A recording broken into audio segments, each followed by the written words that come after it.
We got Carl. How you doing? Hey, have you ever gone out of your comfort zone and gone into nature, been on your own with no friends around, nobody, just yourself, thought to yourself, who's behind all this? I'm talking about... Who's behind what? Just Earth and how it rotates and the moon and how Why come... Okay. Why do you think the question should be phrased in the form of a who? Well, I mean, it's bigger than man, isn't it? Well, yeah, there's so's lots an of elephant. stuff that's bigger than me. What do you call that? So is a tree. Is a tree a who? But the tree is part of what we live in. Who's behind Okay, the but tree? it's bigger than man. That's what you were just saying. You still haven't answered the first question. Why do you say who? Well, I mean, can you answer that yourself? We're saying the question is wrong. Yeah, why did you say who? I agree that existence, the universe as a whole, requires an explanation. I just don't agree that that explanation is a who. Okay.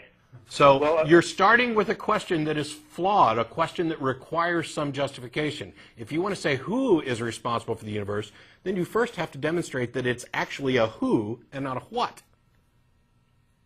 Well, I mean, you just have to go into your own, into nature and find out for yourself. I've gone into nature. I didn't find any who.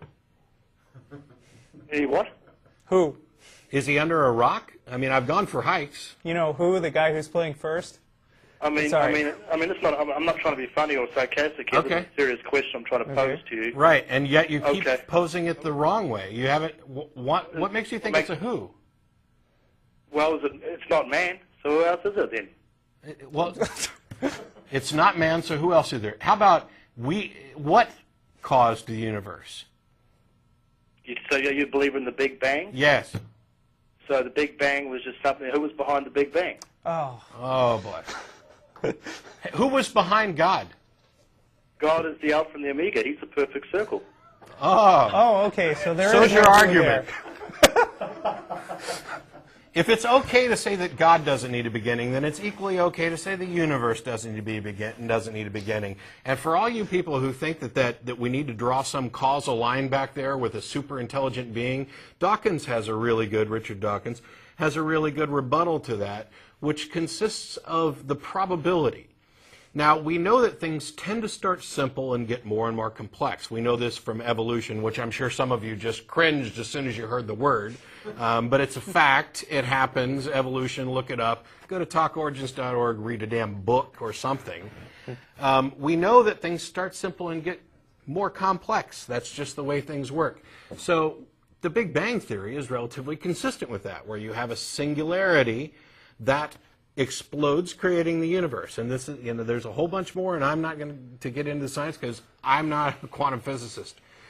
The thing is, what you people who think that there was some body behind it, some intelligence, now you have created a system where before there was anything, there was this super intelligent being who's all powerful and doesn't need any creator. Infinitely complex, much more complex than the universe itself. By definition, has to be more complex than the entire universe. And when we ask where did that thing come from, or who created that thing, you say, oh, it's the Alpha and the Omega. That answers it. It's a perfect circle. It always was.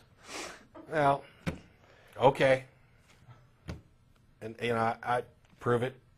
If you can't prove it, if you can't show how it's remotely relevant, like we've had callers who buy into that argument, but then don't believe in a personal God. So you've got some kind of panentheistic or deist who thinks that, well, there must have been some super intelligent being who created the universe, but he stays out of it and leaves us alone. Then why should we give a crap about it?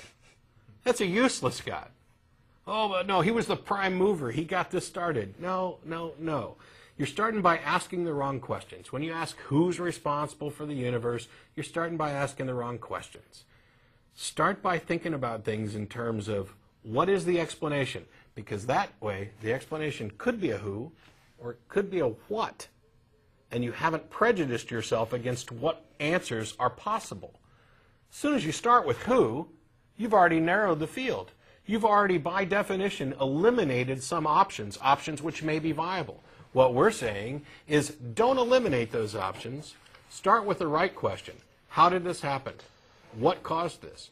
Look through possible explanations, and then accept the one that is the most reasonable and best supported by evidence. If your justification is, well, you just got to take it on faith, you can say that about anything.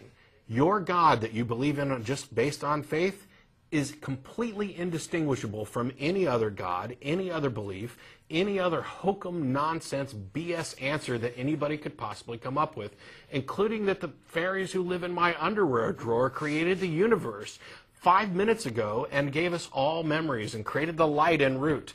That theory's just as good as yours, and it's got just the same amount of evidence. Believe that. Look for the right question to start with. Was that a good rant?